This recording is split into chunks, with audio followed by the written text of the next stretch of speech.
Programme मध्य मुकाबले में खुशामदीद। मैं हूं रबिया एहसन और मेरे साथ मौजूद हैं रऊफ क्लास्ट्रा और आज के प्रोग्राम में हमें ज्वाइन करेंगे as a guest. First segment में हमारे साथ होंगे फ़ारूक हबीब साहब, सियासी रहनुमा हैं पीटीआई के।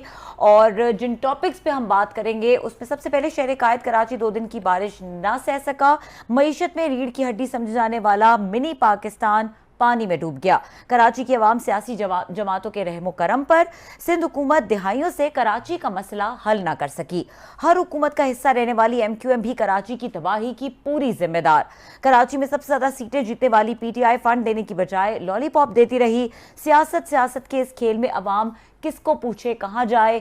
इसके अलावा बात करेंगे पंजाब में ज़िमनी इलेक्शन का बुखार अपने उरूज पर पहुंच गया, पीटीआई और मुस्लिम लीग नून ने क्लीन स्वीप के दावे अभी से करना शुरू कर दिए। 20 नशिस्तों पर कौन बाजी ले जाएगा? 2018 में 10 नशिस्तों पर कामयाब होने वाले आज़ाद अरकान मुस्लिम लीग नून की टिकट पर अपनी नशिस्तें बचा पाएंगे या नहीं, इसके ऊपर बात करेंगे। इसके अलावा बात करेंगे शेख रशीद फंस गए, एंटी करप्शन पंजाब ने प्राइवेट हाउसिंग सोसाइटी को जमीन बेचने पर तलब कर लिया, शेख रशीद पर रावलपिंडी रिंग रोड स्कैंडल में जमीन महंगे दामों बेचने का इल्जाम है। ये तमाम टॉपिक्स हैं जो आज के प्रोग्राम में शामिल करेंगे। क्लास साहब हमें ज्वाइन कर लिया है, फ़ारूक हबीब साहब ने, वो हमारे साथ मौजूद हैं। नहीं, बहुत शुक्रिया फ़ारूक साहब का भी इनसे बात करते। छोटा सा मैं एक तो पहले आमिर साहब छुट्टियों पे हैं जी, 1-2 दिन की, मंडे से आई होप कि आमिर मतीन साहब विल जॉइन अस। तो बाकी पंजाब में जिस तरह का इस वक्त सिचुएशन बन चुकी है, इमरान खान साहब और मरियम नवाज साहिबा जो हैं बैक टू बैक वो जलसे कर रहे हैं। एक जगह इमरान खान साहब जाते हैं तो मरियम साहिबा चली जाती हैं, मरियम साहिबा आके जाती हैं तो इमरान खान साहब जाते हैं। सो इट्स ये पहली दफ़ा मेरा ख्याल हम देख रहे हैं कि ये पिछले 4-5 सालों में कि इमरान खान साहब वर्सेस या मरियम नवाज साहिबा जो है ना वो मैच हो रहा है। और पंजाब बहुत बड़ी, आपको पता है कि एक उस आबादी का सूबा है, 12 करोड़ की आबादी है, सबसे ज़्यादा सीटें हैं। जो पंजाब से जीतता है वही आके हुकूमत यहाँ सेंटर पे भी बनाता है। और पंजाब की हुकूमत दोनों के लिए बड़ी अहम है, पीटीआई के लिए भी बहुत बड़ी अहम है कि वो जितना चाहते हैं वापस आना चाहते हैं, क्योंकि समझते हैं कि हम वहाँ पे पंजाब में इनको टॉपल करेंगे तो फिर सेंटर पे भी हमारे लिए बड़ा आसान हो जाएगा। शहबाज शरीफ साहब की सर्वाइवल जो है वो सारी की सारी इसी पे चल रही है कि अगर पंजाब उनके हाथ में नहीं आता तो उनके लिए रूल करना, यहाँ पे रहना कोई मान्य नहीं रखता। So it's a very important एक वहाँ जंग लड़ी जा रही है, बैटल लड़ी जा रही है। इसलिए फ़ारूक साहब जो हैं बड़े अच्छे इंतहाई मस्त है, वो कहते हैं मुंह पे तारीफ भी कर देनी चाहिए। आप कभी भी, मैंने इनको 3-4 सालों में हम देखते हैं टीवी पे शोज़ होते हैं और बड़ी मतलब हीटेड डिबेट्स भी हो जाती हैं। Farooq Habib is one of very rare मेरा ख्याल है पीटीआई वाले कि जो उन्होंने कभी, उनको मैंने गुस्से में नहीं देखा, किसी से लड़ते नहीं देखा, किसी से बदतमीजी करते नहीं देखा, लेकिन बड़े स्ट्रांग आर्गूमेंट के साथ अपनी बात करते हैं। सो पीटीआई वालों को जो मतलब चंद लोग हैं जिनकी मैं बड़ी इज्जत करता हूँ, Farooq is one of them because of his temperament and TV पे आजकल मुश्किल हो चुका है वैसे गुफ्तगू करना। बहरहाल इनको वेलकम करते हैं। फ़ारूक साहब जी बहुत शुक्रिया आपका, आपने हमें ज्वाइन किया सर। बहुत शुक्रिया क्लास साहब आपके अल्फाज का। सर इस वक्त ये पंजाब पानीपत बन चुका है सर। एक तो बारिशों की वजह से तो चलो मतलब जो भी हो रहा है उस पर कराची वगैरह या केपी पंजाब में या इस्लामाबाद हम देख रहे हैं, तो लेकिन एक बड़ी जंग लड़ी जा रही है वहाँ पे। आपके लिए डू और डाई वाला मसला है पंजाब जो है, तो क्या तवक्को कर रहे हैं सर आप, पंजाब के क्या रिजल्ट आने वाले हैं? देखिए क्लास साहब आप बड़ा नजर रखते हैं तमाम हल्कों के ऊपर, लेकिन ये जो ज़िमनी इंतखाबात हैं ये कोई ज़िमनी इंतखाबात वाला माहौल अब रह नहीं गया।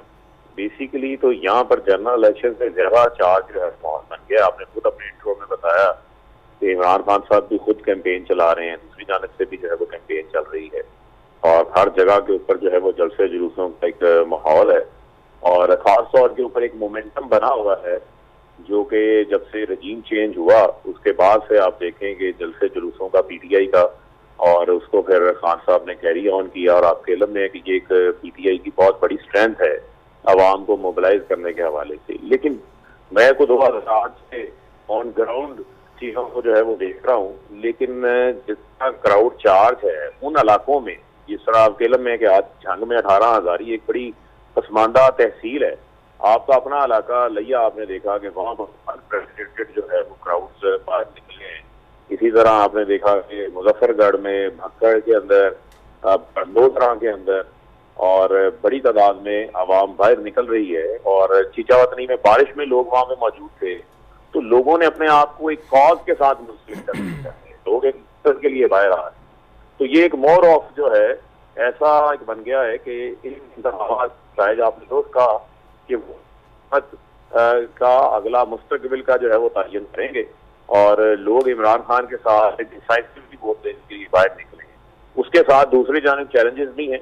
सुप्रीम कोर्ट के अहकामात के बावजूद जो है मौजूदा पंजाब हुकूमत हमजा शहबाज अपने इख्तियारात का नाजायज वो कर रहे हैं। लिमिटेड इख्तियारात का साथ वज़ीर आला एक स्टॉप गैप के तौर के ऊपर रखा गया था, वो कि उसके ऊपर भी तहफ़्फ़ुज़ात अपनी जगह के ऊपर हैं, लेकिन पुलिस का बेदरेग इस्तेमाल हो रहा है। गुज़िश्ता रात हमारे 3168 के उम्मीदवार की कॉर्नर मीटिंग जो कि अपनी शादी हाल के अंदर हो रही थी, वहां पर 3 इलाकों के SHOs को भेजा गया, DSP को भेजा गया, 40 लोगों के ऊपर FIR नॉमिनेट कर दी, 100 लोगों को नामालूम कर दिया नॉमिनेट।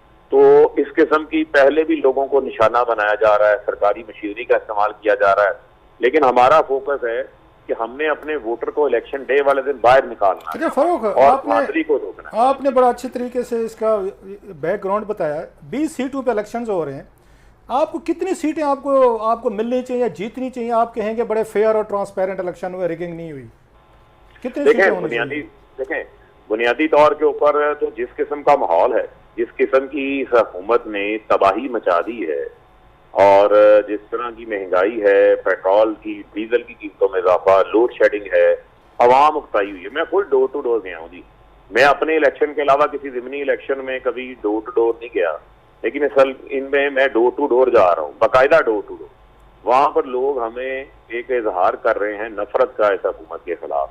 तो हमें तो सारी सीटें जो है वो जीतनी चाहिए, लेकिन अगर मैं अपना पॉलिटिकल अंदाज से देखूं, जहां पर हमारी कुछ अपनी टेक्निकल इश्यूज हैं, मैं उन जगहों का नाम नहीं लूंगा ताकि रिजल्ट के ऊपर असर पड़ता है, हमें तकरीबन जो है वो 16 से 17 सीटें जो है वो जीतनी चाहिए।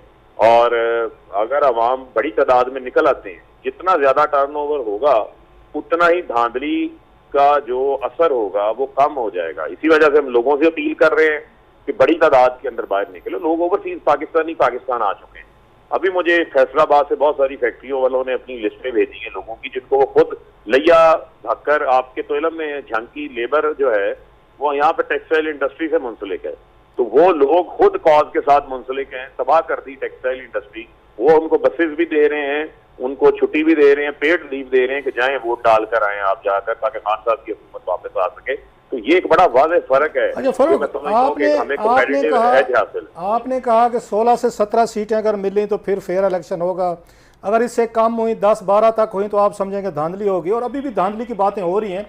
तो बहुत सारे लोग ये भी कह रहे हैं कि आप अपने जलसों में तो बात कर रहे हैं, तकरीरें भी कर रहे हैं, टॉक शोज टीवी वगैरह उस पर ट्विटर पे ट्रेंड भी चल रहे हैं, उस इलेक्शन कमीशन ऑफ पाकिस्तान पे भी एतराज़ात कर रहे हैं, बाकी सीक्रेट एजेंसीज XVZ उनके भी नाम लिए जा रहे हैं। तो जहाँ भी जो फोरम है, जहाँ आप समझते हैं कि धांधली हो सकती है, इलेक्शन कमीशन ऑफ पाकिस्तान है, आप उनको अप्रोच कर सकते थे, जो मुझे नहीं लगता कि अभी तक किया हो। सुप्रीम कोर्ट ऑफ पाकिस्तान में आप जा सकते थे, या दीगर और भी ये टूल्स हैं जिन्होंने इलेक्शन कराने हैं। तो आप लोगों का ज़्यादा फोकस जो है धांधली के हवाले से वो ऑन ग्राउंड ज़्यादा है। जो इंस्टीट्यूशन है आप उनको अप्रोच नहीं कर रहे, उनके पास नहीं जा रहे, उनसे बातचीत नहीं कर रहे। कुछ थोड़ा सा लग नहीं रहा कि आप उन पर दबाव डाल रहे हैं कि जनाब कि हम चाहते हैं इतनी सीटें देंगे तो ठीक है, और अगर इससे ज़्यादा कम सीटें हैं तो फिर हम नहीं मानेंगे? नहीं, देखें, ये एक फर्क है अप्रोच का। हमारी जो है वो डेमोक्रेटिक मूवमेंट है, और हम तो ये कह रहे हैं लेवल प्लेइंग फील्ड हो, साफ और शफाफ इंतखाबात हो, अवाम का मूड आपके सामने नजर आ रहा है। ऐसे क्राउड्स पहले कभी इन एरियाज में नहीं निकले, आप खुद समझते हैं। आप खुद इन एरियाज की पसमानदा इलाकों की आवाज है, हमेशा आवाज उठाते रहे हैं। वहां से अगर लोग निकल के साथ खड़े हो गए हैं, हमें भी चैलेंज का सामना था, लेकिन लोग इनकी जो तबाही है वो देखकर वापस इमरान खान के साथ खड़े हो गए हैं।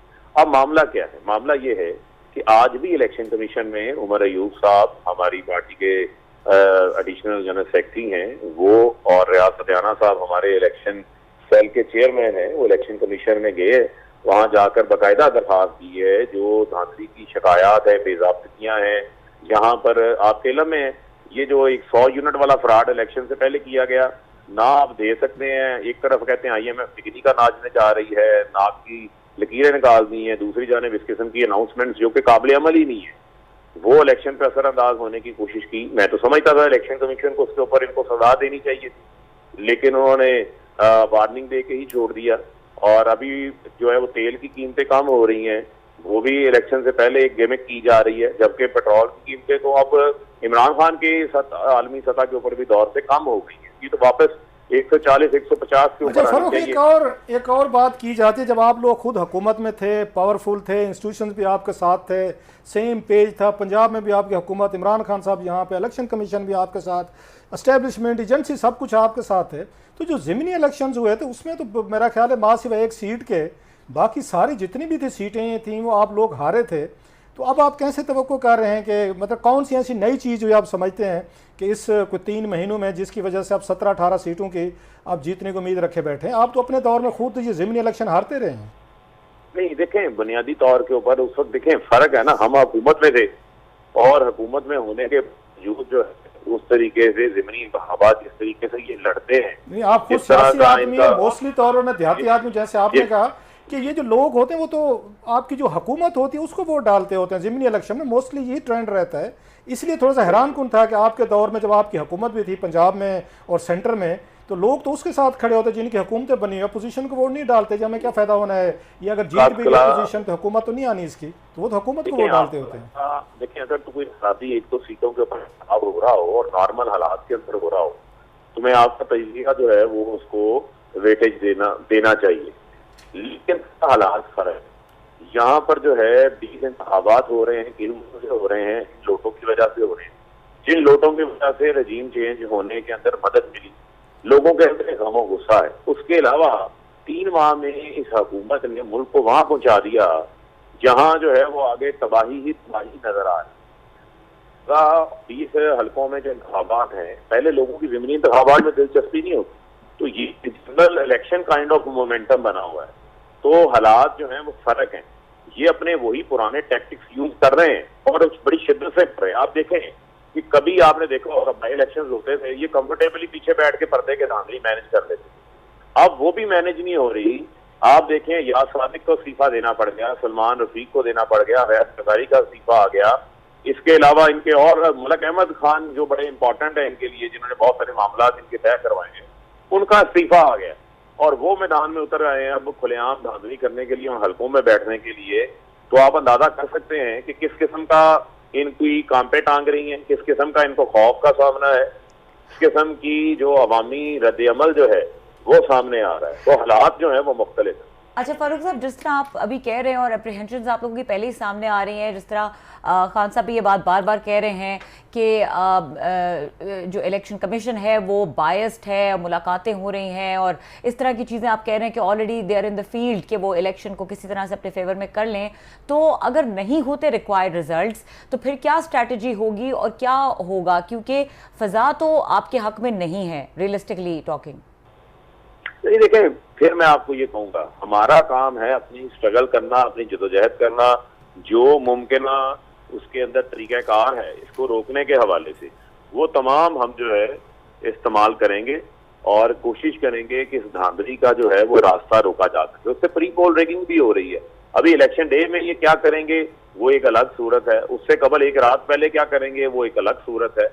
यहाँ पर तो यहाँ तक ये गए हुए हैं कि मुखालफीन को जो है उनके फेक मुकदमात में जो है उनको नामजद किया जाए, शामिल किया जाए, उन कोऑर्डिनेटर्स को जो है वो गिरफ्तार किया जाए।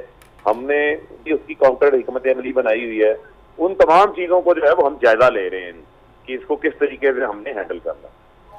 अच्छा फरूख, मैं इसाक हकवानी साहब का ट्वीट देख रहा था, आपके कुलीग भी रहे हैं, आपकी पार्टी में अभी भी हैं मेरा ख्याल है।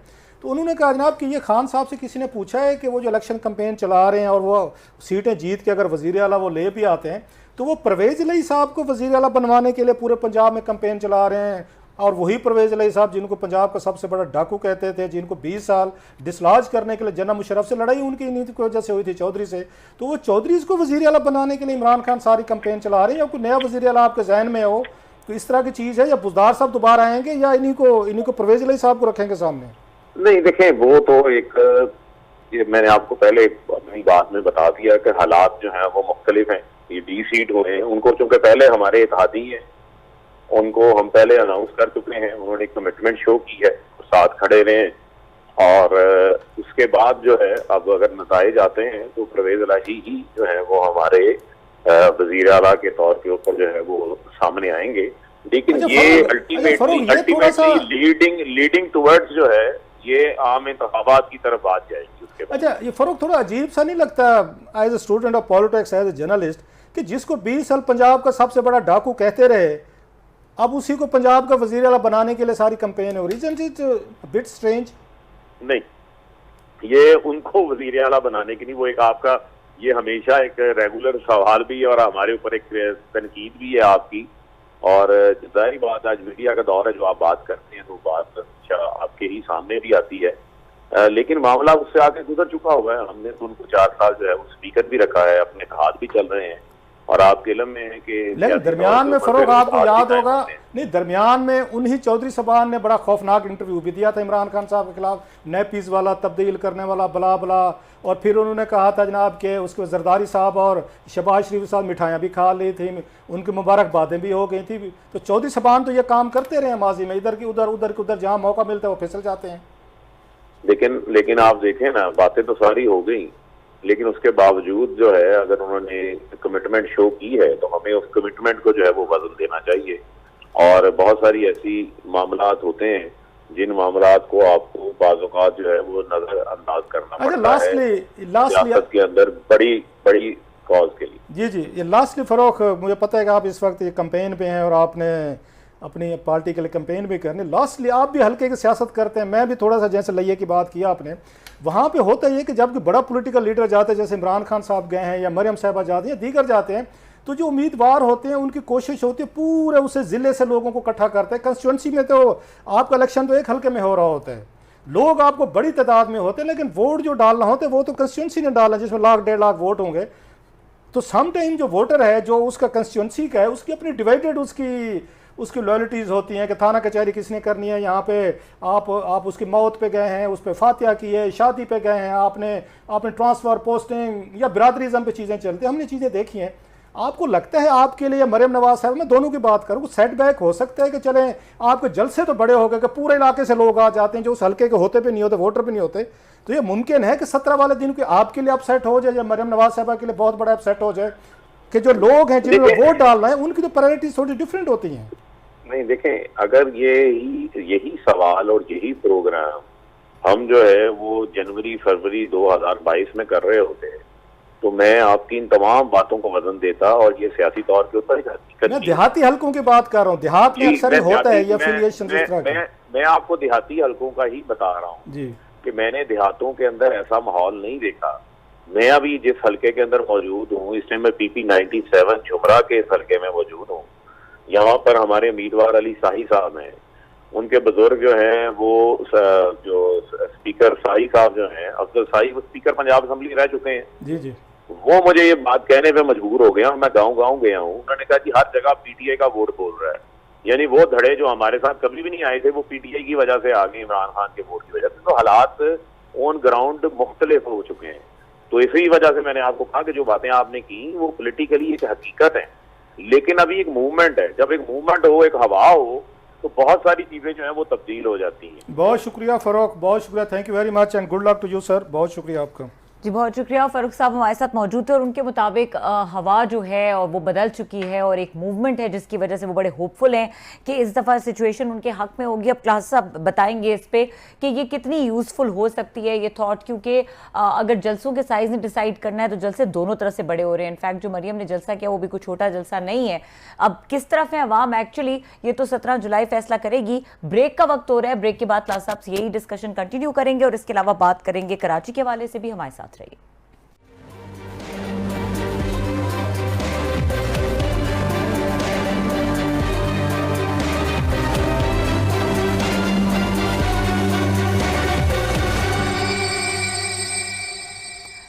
वेलकम बैक और बात करेंगे कराची की। क्लास साहब हमारे साथ ब्यूरो चीफ कराची ज़िले हैदर साहब भी मौजूद हैं और जो कराची की सिचुएशन है वैसे तो कुछ नया नहीं है, लेकिन इस दफ़ा कुछ ज़्यादा फ्यूरियस हालात हैं। मैं थोड़ी सी इस पे बात करके फिर ज़िले की ये हैदर के पास जाते हैं। बड़े अच्छे हमारे ब्यूरो चीफ हैं, बड़ा अच्छा बोलते हैं और अच्छी ये गुफ्तगू भी करते हैं। I become is admirer. ये आपको हर शहर में लगेगा इसी तरह की आपको चीज़ें होंगी। इस्लामाबाद शुरू हो गए 2-3 साल पहले, 3-4 साल इस्लामाबाद में नहीं हम यहाँ सुनते थे कि इस तरह के फ्लड्स हैं और इस तरह की चीज़ें हैं। कराची और इस्लामाबाद बड़ा एक दूसरे को सिमिलर इस पे यार, बल्कि हमारे दोस्त हैं अवन शिराजी साहब हैं जो सच टीवी में होते हैं, उन्होंने बड़ी खूबसूरत बात लिखी थी कि बहुत जल्द इसका इस्लामाबाद का हाल जो है ना ये कराची वाला होने वाला है। यहाँ भी वो नाजायज़ कब्ज़े, इन नालों पे घर, हाउसिंग सोसाइटीज़ बना के किसी ने कोई रोकने वाला उनको टोकने वाला नहीं है। यही कुछ मेरा ख्याल है कराची में भी हुआ है। वो खैर अभी ज़िले से पूछेंगे कि पूरे मुल्क से लोग उठे हैं, वो KPK से भी उठे हैं, वो पंजाब से भी उठे हैं, हमारे सराइकी इलाकों से भी उठे हैं, वो साउथ इंटीरियर सिंध से भी हैं, वो पूरे के पूरे लोग जो हैं वो कराची में जाके आबाद हुए हैं। जिसको जहाँ पे कोई झुग्गी मिली है, किसी को जहाँ पे छोटा कच्चा कोई घर बनाने का मौका मिला, जिसको जहाँ पे ईंट रोड़ा गारा मिला ना उसने बना लिया, कोई रेगुलेशन नहीं है, कोई कुछ नहीं है। आपने आबादी को यहाँ पे रोकने के लिए कि देहातों से लोग आके माइग्रेट ना करते, उनको कोई थोड़ी सहूलतें देते, अपने अपने इलाकों में उनको थोड़ा सा डेवलप करते, आपने सारे वसाइल क्योंकि एक दो शहरों पे लगे हैं, लोग अब शहरों को आना आपके शुरू हो गए। हर जगह पे यहाँ पे कच्ची आबादियाँ बन गई हैं और बहुत सारी मेरा ख्याल हाउसिंग सोसाइटीज़ थी जिन्होंने वहाँ पे आके उन्होंने नालों पे बना ली, किसी ने आपके जो नेचुरल कोर्सेस है ना आपके फ्लड्स के थे या आपके दीगर चीज़ों, खैर ये एक लंबी डिबेट इस पर बात करेंगे। मेरा ख्याल है इनिजिल हैदर साहब से बात करते हैं। जी अस्सलाम वालेकुम। जी वालेकुम सलाम। बहुत शुक्रिया सर आपने हमें ज्वाइन किया। आप तो कराची में बैठे हैं, विक्टिम हैं आप इन चीज़ों को बेहतर जानते हैं। मैंने तो छोटा सा एक इसका आके इंट्रोडक्शन देने की कोशिश की है जो मुझे समझ आती है कि जहाँ पे पूरे मुल्क से आए हैं, पाकिस्तान के लोग हैं और कराची में जाके बसे हैं और फिर जो कुछ हुआ है कराची का हाल वो हमारे सामने, क्योंकि इंफ्रास्ट्रक्चर था ही नहीं, अगर था तो वो बोझ नहीं उठा पा रहा। आप कैसे देखते हैं क्या हुआ है सर कराची में? सर कराची में बिल्कुल आपने सही तज्जिया किया था, मुख्तसर और लेकिन जामे तज्जिया किया था। मैं सिर्फ अपनी गुफ्तगू का आगाज सिर्फ एक शेर से करूंगा कि मेरा घर लूटने वाले मेरे कातिल यही तो हैं, मेरा घर लूटने वाले मेरे कातिल यही तो हैं, बनाकर भेज बैठे हैं जो मेरे सोगवार हैं। वाह। तो ये जो इसकी तबाही है ना, इसके जिम्मेदार वही हैं जो अरबाब इख्तियार हैं। जैसा कि आपने कहा ना कि मुख्तलिफ जगहों से लोग आके यहाँ आबाद होते हैं, नदी नालों पे घर बना लेते हैं, उस वक्त उनको कोई नहीं रोकता। लेकिन जब ये नदी नाले भर जाते हैं, तबाही और बर्बादी होती है, कराची के पोश इलाके तक इससे महफूज नहीं है। लोगों के घर जो है वो 4-4 फीट तक पानी जो है वो मौजूद है, जो कि उनके ड्राइंग रूम बेडरूम तक पहुंच चुका है। दावे बहुत किए गए, अरबों रुपए की मशीनरी खरीदी गई और ये कोई आनन फानन कोई आफत नहीं आई है। इसकी फोरकास्ट जो है वो कई हफ्तों बल्कि महीनों पहले से थी कि इस तारीख को इंतहाई शदीद बारिशें होंगी, उसके इक़दाम किए जाए, उसके इंतजाम किए जाए। 421 जो बुलंद बाला इमारतें हैं जो कि गैर कानूनी तौर पे बनाई गई हैं, जो कि खतरनाक करार दी जा चुकी हैं, उनको ना ही कोई खाली करा सका है और ना ही उनको जो है वो मिसमार किया जा सका है। और यही वजह है कि बारिशों के बाद जो है वो आज भी लियारी का एक इलाका है नवा लैन, वहाँ पे एक इमारत जो है वो जमीन बोस हुई है, एक शख्स उसमें वाकये में जाँ बाक हुआ है जबकि कई जख्मी हुए हैं। लेकिन उसके बावजूद जो है वो जूं तक नहीं रेंग रही है, कोई इंतजामात नहीं किए जा रहे हैं।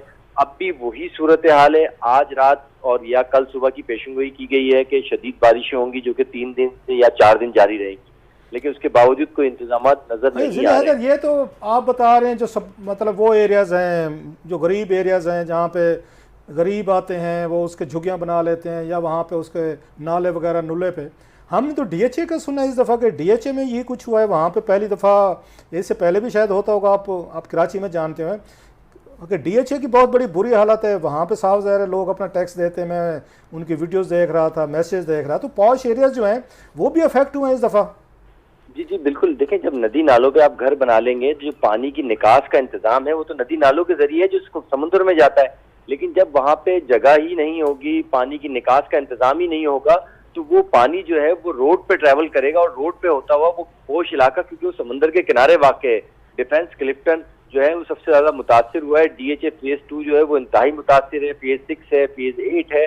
तो जब नदी नाले भर जाएंगे, वहाँ पे घर आबाद होंगे, तो रोड पे पानी आएगा और रोड पे पानी आते हुए जब ट्रेवल करेगा समुद्र की जानिब तो पोश इलाके मुतासिर होंगे। और यही वजह है जिसपे गम और गुस्सा भी लोगों में पाया जाता है कि सबसे ज्यादा टैक्स पे करता है कराची में, लेकिन उसके बावजूद उनके घर महफूज नहीं है, उनकी गाड़ियां महफूज नहीं है। बात की टैक्स की, इसी पे आते हैं। कराची का बड़ा सेंसिटिव एरिया, जो भी कराची से हमदर्दी रखते हैं, मोहब्बत रखते हैं और वहाँ के जो लोग हैं और उनका हक भी बनता है वो रेज़ करें, उन्हें ये शिकायत रहती है। बल्कि यूनुस ढाका साहब हैं यहाँ पे सेक्रेटरी फाइनेंस रहे हैं, उन्होंने भी ट्वीट किया हुआ था कि जनाब पूरा कराची जो है वो आपके पंजाब से ज़्यादा टैक्स देता है, पंजाब के बराबर टैक्स देता है, तो ये टैक्स का पैसा जाता कहाँ है? पहले MQM ने यहाँ पे रूल किया है, बड़े अरसे तक किया है, अगर पूरा शहर उनके पास रहा है। फिर हमने देखा नेमतुल्लाह खान साहब थे, शायद वो कराची के मेयर रहे हैं। फिर इसके बाद हमने देखा पीपल्स पार्टी है, ये नवाज लीग भी रही है। ये बिलियंस ऑफ रुपीज़ के टैक्स हैं, बिलियंस तो मैं छोटी बात कह रहा हूँ ना, अगर ज़्यादा है। ये पहले हम सुनते थे लंदन पैसा जाता था, फिर कहते थे दुबई जाता था, तो ये पैसा जाता किधर है और कहाँ पे जाता है? और जो दूसरा ब्यूरोक्रेसी जो है वहाँ पे जिनके ये काम है, मतलब रूलिंग एलीट MQM है, उसके बाद पीपल्स पार्टी है, जमात इस्लामी है या दीगर ग्रुप्स हैं, ये पैसा जा कहाँ पे रहेगा? लोगों की उनके वेलफेयर या क्वालिटी ऑफ लाइफ पे नहीं लग रहा है ये। तो देखिए, पहले सिर्फ पैसा दुबई जाता था, उसके बाद पैसा सिर्फ लंदन जाने लगा और उसके बाद जो दीगर इलाकों में जाने लगा, लेकिन अब सब तमाम जगहों पे जाने लगा है। सिर्फ कराची की वेलफेयर के लिए कभी भी कोई काम नहीं हुआ है, सिर्फ यहाँ का पैसा खाया जाता है। आज भी देखें, जब ये अर्बन स्लाइडिंग हुई और उसके अलावा पानी जो है वो शहरों में, घरों में, लोगों के दफातर में गया है, उसके बाद जो है देखें ब्यूरोक्रेसी जितनी भी थी वो कराची में मौजूद ही नहीं थी। आज भी शर्जील इनाम मेमन साहब ने जो गुज़िश्ता रोज एक ट्वीट किया है जिसमें वो एक हेलीकॉप्टर पे बैठ के बता रहे हैं कि कराची की सूरत हाल बहुत नॉर्मल है, हमने बहुत काम किया, हमने सफाई कर दी है। नहीं, मतलब आप ये कह रहे शर्जील साहब जो है, शर्जील इनाम साहब, तो वो हेलीकॉप्टर पे चढ़ गए? जी, हेलीकॉप्टर पे चढ़ गए और उन्होंने चंद साथी अपने साथ बिठाए हैं और साथी जो है वो इंतहाई तारीफ कर रहे हैं कि सिंध गवर्नमेंट ने बहुत काम किया है, एक कतरा पानी नहीं है और हम अप्रिशिएट करते हैं। लेकिन जब अगर पानी नहीं है तो आप हेलीकॉप्टर पे क्यों सफर कर रहे हैं? आप रोडों पे सफर करें। आप बताएं कि देखें हमारी गाड़ी जो है वो 60 की स्पीड से चल रही है, एक कतरा पानी कराची की सड़कों पे नहीं है, लेकिन ऐसा कुछ भी नहीं है, वो ट्रैवल कर ही नहीं सकते, लोग उनको पकड़ लेंगे। अब जो है कराची की अवाम मेच्योर हो चुकी है और उनको पता चल चुका है कि कौन लूट रहा है, कौन खसूट रहा है, कौन खा रहा है, कौन पी रहा है। आप में इतनी हिम्मत है तो आप हेलीकॉप्टर। अच्छा, जिले हैदर एक और यहाँ पे हम देख रहे हैं कि PTI जो है सबसे ज्यादा वो प्रोटेस्ट कर रही है। हालांकि KP में भी देखा है, वहाँ पे बहुत बड़ा फ्लड है, लेकिन उसकी बात नहीं हो रही। वो इस पे कराची को फोकस किए हुए हैं और डेफिनेटली बहुत बड़ी नाअहली है इसकी पीपल्स पार्टी की। इससे बड़ी इनकम्पिटेंसी नहीं हो सकती कि आप अब 2008 से लेकर एक उसके 2022 तक आप इस मुल्क पे रूल कर रहे हैं, बल्कि उस पे रूल कर रहे हैं कराची पे या सिंध पे। तो ये सिंध पूरे की हालत है। आप ये बताइएगा, इन 4 सालों में, 3.5 सालों में PTI ने 14 सीटें ली थी वहाँ से, इन्होंने कोई मेगा प्रोजेक्ट, कोई इन्होंने कराची के लिए कुछ करने की कोशिश की? जो इनका वोटर था, जो इनकी कंस्टिट्यूंसी थी, आपको नजर आता है कोई मेजर काम इन्होंने किया? वो तो हो गए, हमने MQM भी देख ली, पीपल्स पार्टी, वो सारी उनकी करप्शन, सारी चीजें उनकी नहली अपनी जगह पे। इन्होंने कुछ करने की कोशिश की 3.5 साल में खान साहब ने? देखिए, खान साहब या उनकी पार्टी ने सिर्फ कराची में बयानात की हद तक बात की। MQM के खत्म होने के बाद देखें, पीपल्स पार्टी को तो कराची से कोई सीट नहीं मिली। पीपल्स पार्टी तो कराची से कभी भी सीटें लेने में कामयाब नहीं हुई है। 1 या 2 सीट उनको। मैं आपकी बात काट रहा हूँ, इसलिए कहते हैं कि शायद पीपल्स पार्टी पैसे भी नहीं लगाती कराची पे। जी हम क्यों लगे, हमें वोट नहीं मिलता, और वो कराची के लोगों को सजा दे रहे हैं कि मुझे वोट नहीं देंगे तो फिर हम काम भी नहीं करेंगे, फिर जलील होने, जिल्लत में रहने तो रहो। ये बात भी ठीक है। ये बात भी ठीक है, लेकिन लियारी से तो हमेशा पीपल्स पार्टी जीती है। इस दफा पीपल्स पार्टी नहीं जीती, लेकिन लियारी में भी उन्होंने कभी कोई काम नहीं किया। वहां पे ना फ्री गैस है, ना पानी है, ना सड़कें हैं। लेकिन PTI तो आप देखें, जो आलमगीर खान थे, जो कि हमेशा गटर के ढक्कन लगाते थे, जो कि हमेशा CM हाउस पहुंच जाते थे, वो भी इस बारिशों में कहीं आपको नजर नहीं आए होंगे। उनका कोई एक बयान, उनका कोई एक जो एग्जिक्यूटिव, जो उनकी एक टीम बनाई हुई थी जो हर जगह कचरा डालते थे, कचरा उठाने के लिए पहुंच जाते थे, वो भी कहीं नजर नहीं आए। तो PTI भी इस दफा आप देखेंगे इलेक्शन में कि कराची में उनको कोई खास जो है वो सीटें नहीं मिलेंगी। ठीक है, कराची के हालात के जिम्मेदार तमाम तर सियासी पार्टियां अगर देखा जाए मजमूई तौर पे, और जिले हैदर ब्यूरो चीफ कराची हमारे साथ मौजूद है। बहुत शुक्रिया जिले हैदर। ब्रेक का वक्त हो रहा है, ब्रेक के बाद डिस्कस करेंगे थोड़ा शेख रशीद साहब की जो हालिया सिचुएशन है उसको। हमारे साथ रहिए।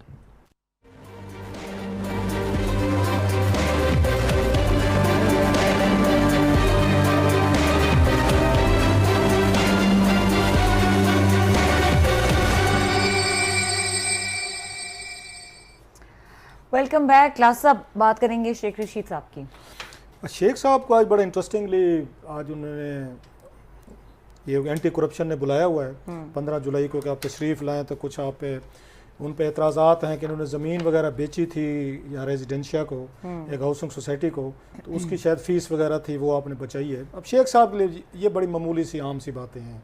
वो लक्कड़ हज़म पत्थर हज़म पे बिलीव करते हैं, उन पे इन चीज़ों को कोई असर नहीं होने वाला। लेकिन रिकॉर्ड स्ट्रेट करने के लिए आपको याद होगा आमिर मतीन साहब और मैंने रिंग रोड इसको जो स्कैंडल था, तो हमारे शो ने बड़ा इसको रेगुलरली हमने फॉलो किया था।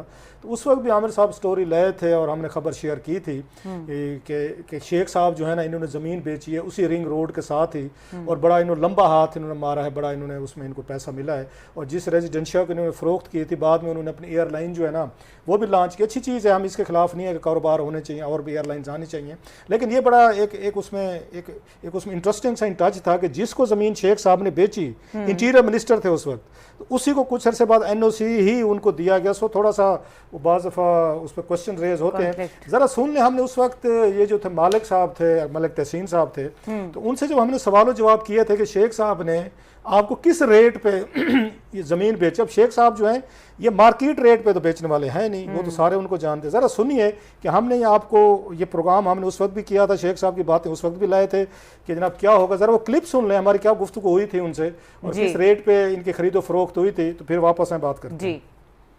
आपने उनको बताया था कि शेख रशीद साहब अली की ज़मीन इस तरह उन्होंने आपको बेची है, कोई फ़रोख्त की है, और उन्होंने किस रेट पे आपको फ़रोख्त की है? कोई ये पता चला? इंटीरियर मिनिस्टर की ज़मीन खरीदना आपको थोड़ी सी जेब तो भारी होनी चाहिए थी। साहब आप माशाल्लाह कितने में कनाल बेची है राव साहब, मलिक साहब? कितने में सर? कनाल कितने रेट पे मिली है आपको ये ज़मीन शेख रशीद साहब से? देखें सर, मैं ऑन एयर तो नहीं बता सकता चीजें, उन्होंने मार्केट रेट पे ही सेल की है और उन्होंने हमने उनसे मार्केट रेट क्या है? चले मार्केट रेट बता दें सर। मैं ये ऑन एयर तो नहीं कह सकता। ये डिक्लेयर्ड बात सुने, आपकी भी डिक्लेयर्ड प्रॉपर्टी होगी, उनकी भी डिक्लेयर्ड प्रॉपर्टी होगी, इसमें इतने राज की क्या बात है?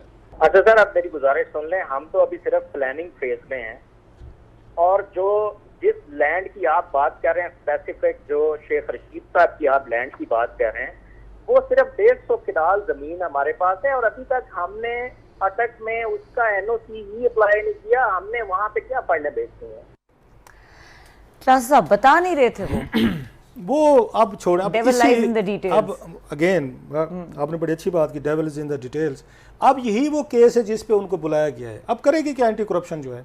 शेख साहब का तो कुछ कर नहीं सकती, अब वो मलिक तहसीन साहब को तंग करेगी। अगर उन्हें कुछ थोड़ा सा लगेगा ना कि कुछ हम माल पानी हम बना सकते हैं, इकट्ठा कर सकते हैं, तो आपको पता है इनके लिए अपॉर्चुनिटीज़ होती है। नैब हो, FIA हो, एंटी करप्शन हो, इस तरह का केस आ जाए, इनकी तो बातें खिल जाती हैं। मैं सब अफसरों की नहीं बात कर रहा, इसमें अच्छे उसमें अफसर भी होते हैं, हर महकमे में होते हैं, एंटी करप्शन में भी होंगे, FIA या नैब में हो, लेकिन हम अक्सरियत की बात कर। शेख साहब ने तो उनको टक्का नहीं देना, उनका सारे का सारा जोर जाएगा उनके मलिक तहसीन साहब की तरफ कि भाई साहब आप हैं, क्योंकि उनके पास एक उस हाउसिंग सोसाइटी है, रेजिडेंशिया है, उन पे दबाव बढ़ेगा। अब वो इनको डिटेल देते हैं या नहीं देते वो और चीज़ है। मैं और बात कहना चाह रहा हूँ, इससे पहले भी हमने देखा है, आपको कुछ अर्सा पहले हमने देखा था कि उस पर मुने सलाई साहब पे केस आया था, वो किधर गया? वो चुप हो गई, खामोशी होगी। इससे पहले जहांगीर तरीन साहब और हमने उनका देखा था, वो भी चुप होगी, खामोशी हो गई। एक लंबी लिस्ट मैं आपके साथ शेयर कर सकता हूँ।